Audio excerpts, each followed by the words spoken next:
Hey yo, c'est Culture Chronique, j'espère que vous allez bien. En tout cas, moi ça va super bien. Je suis content de vous retrouver aujourd'hui pour un nouveau test en vidéo. Donc on va tester le Redmi 6A. Donc c'est le téléphone le moins cher de chez Xiaomi, c'est le nouvel entrée de gamme. Donc il vient pour remplacer le Redmi 5A, qui était plutôt pas mal pour sa gamme de prix. Donc on va voir si ce smartphone vaut le coup, sachant que je trouve qu'ils ont remplacé le 5A assez rapidement. Donc ça fait moins d'un an qu'il était sorti, le 5A, ils l'ont déjà remplacé par le 6A. Donc on va voir si ça améliore la qualité photo, la réactivité, etc. Donc c'est un smartphone qui est trouvable aux alentours des 100 € environ, comme le 5A à l'époque où il était sorti. Allez, c'est parti pour le test.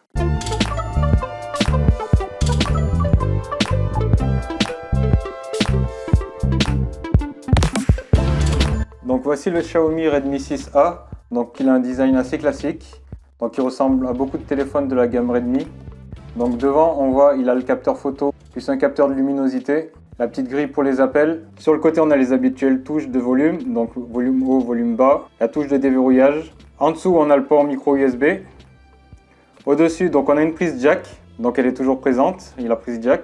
Donc c'est pratique. Et à l'arrière donc on pourrait croire qu'il y a un double module caméra mais en fait c'est un simple module. D'un côté là on a le flash et de l'autre côté on a le capteur de 13 mégapixels avec l'ouverture 2.2 aussi. En dessous on voit le logo Mi et avec les grilles pour le haut-parleur. Donc on voit au dos qu'il n'y a pas de capteur d'empreinte. Par contre il y a un déverrouillage facial dessus. Donc on pourra soit le déverrouiller avec le schéma habituel, soit on fait un déverrouillage facial. Donc c'est simple, on appuie et je vais vous montrer, c'est assez rapide quand même. Donc il y a une petite latence d'environ 1 seconde, je vais appuyer, je vais vous remontrer. Ça reste quand même suffisamment rapide et ça fonctionne bien. Donc c'est pas un système ultra sécurisé, mais bon, pour déverrouiller son téléphone, ça fera bien l'affaire. Donc il a un écran de 5,45 pouces en 18 neuvième, donc comme sur beaucoup de smartphones qui sortent à l'heure actuelle. C'est un peu la mode en ce moment. La résolution, elle est de 1440 pixels x 720, donc c'est du HD+, donc pas besoin de Full HD sur cette gamme de prix, ça suffira largement. On voit quand même que les icônes et les textes, ils sont assez nets, et on voit très bien ce qui est écrit. Les angles de vision, je vais vous montrer, ils sont très bons. Donc dans toutes les positions, on arrive à peu près à voir. Donc on voit bien dans toutes les positions. Donc pas de souci au niveau des angles de vision, ils sont très bons. C'est pas de l'AMOLED dessus, forcément, à 100 €, il n'y a pas de l'AMOLED. C'est du LCD IPS, il fait très bien ce qu'on lui demande, donc les couleurs elles sont bonnes. Même si les noirs seront pas aussi profonds que sur de l'AMOLED. L'écran il n'est pas autant contrasté qu'un écran AMOLED, mais ça reste très bon, les couleurs sont très bonnes. Donc avec le capteur de luminosité, ça adapte automatiquement la luminosité sur l'écran. Donc dans les paramètres, je vais vous montrer, on va aller dans affichage. Niveau luminosité, on clique dessus, ajuster automatiquement à la luminosité. On peut l'ajuster manuellement aussi si on veut le baisser plus ou moins. On clique là-dessus, et sinon c'est adapté automatiquement. Le contraste c'est pareil, il s'adapte à la luminosité. Donc on clique dessus, donc on a le contraste automatique. Optimiser le contraste en fonction de la lumière, augmenter le contraste ou le contraste par défaut. Si on n'est pas satisfait des couleurs, on peut régler plus chaud, plus froid, ou sinon on laisse par défaut. Au niveau des caractéristiques de l'appareil, je vais vous montrer. On va aller dans les paramètres. Donc le smartphone, c'est un Redmi 6A. La version d'Android, c'est du 8.1 Oreo. Et la version de MIUI, la surcouche, c'est du 9.6 à l'heure actuelle. Donc au fil des mises à jour, c'est susceptible de changer. Le CPU, c'est un quad-core max 2 GHz. La RAM 2 Go et stockage interne 16 Go. Donc il y a une version aussi en 32 Go. Le processeur, donc, c'est un MediaTek. Donc c'est pas du Snapdragon, c'est pas du Qualcomm. C'est un MediaTek Helio A22, donc souvent sur les appareils Xiaomi, il y a souvent des Snapdragon, sur beaucoup d'appareils Android aussi. Mais en général sur les smartphones Android un peu plus bas de gamme, on retrouve beaucoup de MediaTek aussi. Ensuite, donc comme je disais, stockage interne 16 Go, mais il y a une version avec 32 Go. Mais sinon, on peut augmenter ça aussi avec une carte micro SD. Donc je vais vous montrer sur le côté. On a deux emplacements. On a un emplacement pour mettre une carte nano SIM et une carte micro SD. Et l'autre emplacement, c'est pour mettre une carte nano SIM. Donc on peut mettre une carte micro SD jusqu'à 256 gigabits. Et on peut mettre les trois en même temps. Si on veut mettre deux nano SIM et une carte micro SD, on peut. Pour la puissance, on va aller voir du côté de chez Antutu. Donc Antutu Benchmark. On va attendre qu'il démarre. Donc j'avais fait des tests et à peu près en moyenne, j'avais obtenu 60 000. Donc là, le dernier test, c'était 60 502. Donc c'est plutôt très bon pour un smartphone de ce prix-là. Je ne sais pas s'il y a un appareil à ce prix-là qui fait plus. Il faut garder en tête que c'est un smartphone à 100 € quand même. Donc on va tester Real Racing 3 pour voir les performances en jeu. Donc je vais augmenter le son et je vais vous laisser profiter de l'image et du son.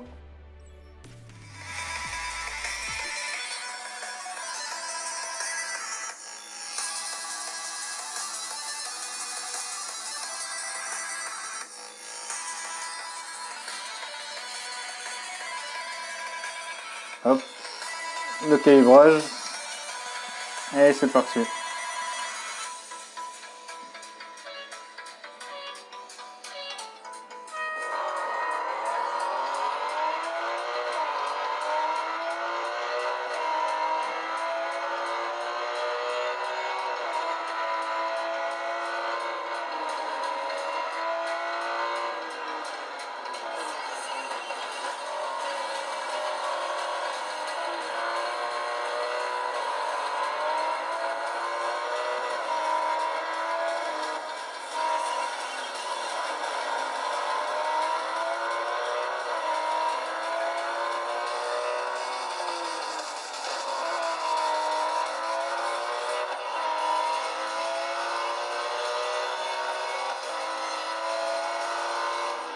Donc au niveau des graphismes sur Real Racing 3, donc pour bien faire tourner le jeu, donc justement il y a des petits ajustements. Donc déjà la qualité de l'écran c'est du HD+, donc c'est pas aussi fin que ce qu'on pourrait avoir avec du Full HD ou au-dessus, mais ça reste raisonnable, ça permet de faire jouer le jeu tranquillement. Et donc sur ce smartphone à 100 €, donc le jeu il tourne. Je vous ai laissé volontairement le son pendant le jeu pour que vous puissiez vous rendre compte de la qualité sonore de l'appareil. Donc le son il est suffisamment fort et clair, donc il est de qualité correcte et il n'y a pas grand chose de plus à dire là-dessus. Donc dans l'interface c'est relativement fluide malgré les 2 Go de RAM.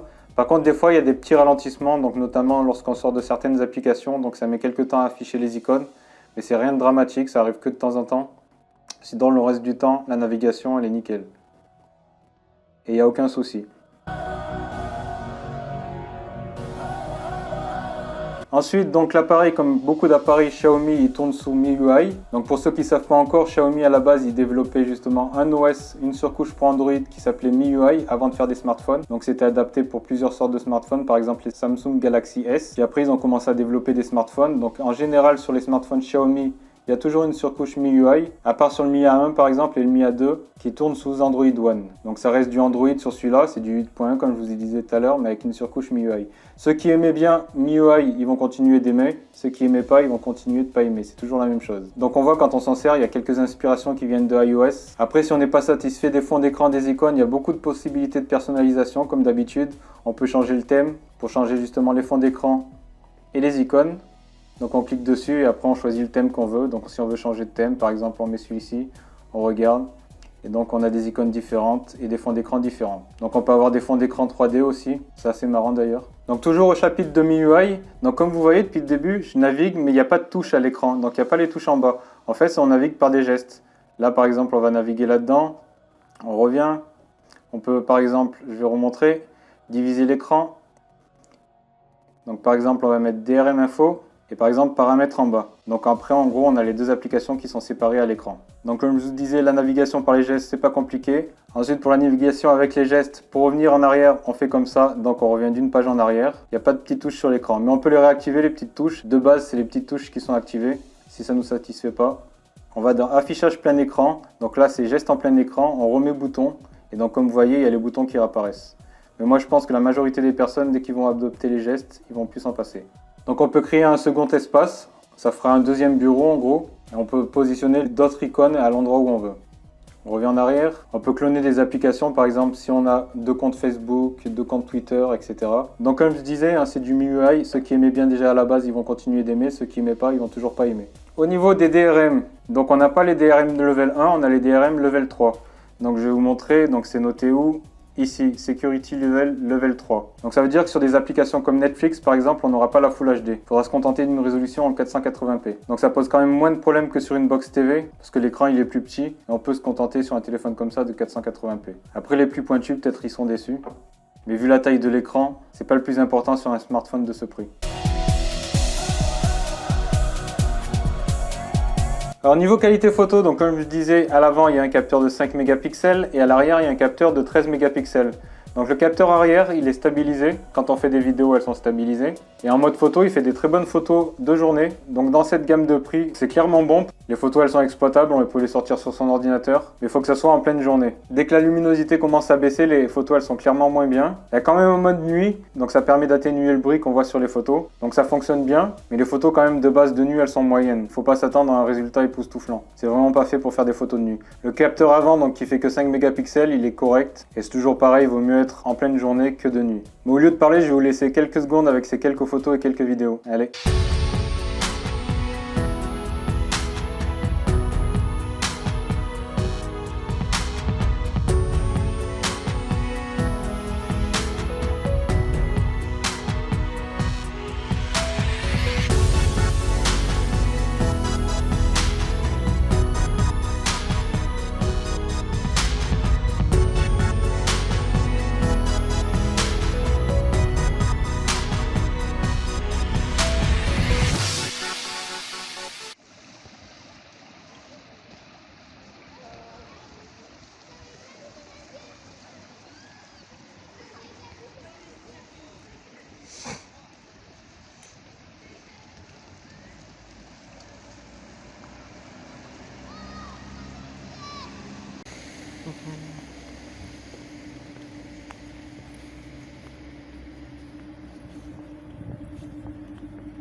Alors le smartphone embarque une batterie de 3000 mAh, donc c'est pas énorme, mais sachant qu'on a un écran en HD+, et un petit processeur, ça reste raisonnable. Donc il va falloir compter un jour et demi d'utilisation mixte, et bien sûr ceux qui s'en servent un peu plus, ils devront le recharger en rentrant chez eux le soir. Donc maintenant, à qui s'adresse ce smartphone? Ce smartphone, il s'adresse aux personnes qui veulent avoir un petit smartphone d'appoint, deuxième smartphone, ou alors les personnes qui veulent pas mettre trop d'argent dans un smartphone hors de prix, et qui veulent que les fonctionnalités du smartphone fonctionnent bien. Pour la navigation internet, qu'ils puissent faire des bonnes photos, qu'ils puissent permettre de jouer à certains petits jeux quand même des jeux 3D. Donc ce smartphone est clairement fait pour eux. Pour ceux qui ont déjà un Redmi 5A et qui se demandent si c'est nécessaire de passer sur celui-ci, je pense pas que ça en vaille la peine. Le bond en avant est pas énorme, même si le Redmi 6A est quand même mieux. La différence entre les deux ne justifie pas l'achat. Si le smartphone vous intéresse, je vous ai mis le lien dans la description de la vidéo pour savoir où le trouver. Le prochain test vidéo de smartphone qu'on va trouver sur ma chaîne, donc ça sera le test du Oukitel C12 Pro. Donc c'est un smartphone pas très cher aussi. Donc je vais le tester, j'ai pas encore eu le temps de le tester et je publierai une vidéo le plus rapidement possible. Donc ça, c'est le prochain test de smartphone sur la chaîne. Mais en attendant, il y aura d'autres tutoriels informatiques et des tests de box télé. Sur ce, pour ceux qui sont toujours pas abonnés, en bas à droite, il y a une petite icône pour s'abonner. Vous pouvez mettre un petit j'aime pour le référencement de la vidéo. Sur ce, portez-vous bien, passez une bonne journée et à une prochaine pour une prochaine vidéo.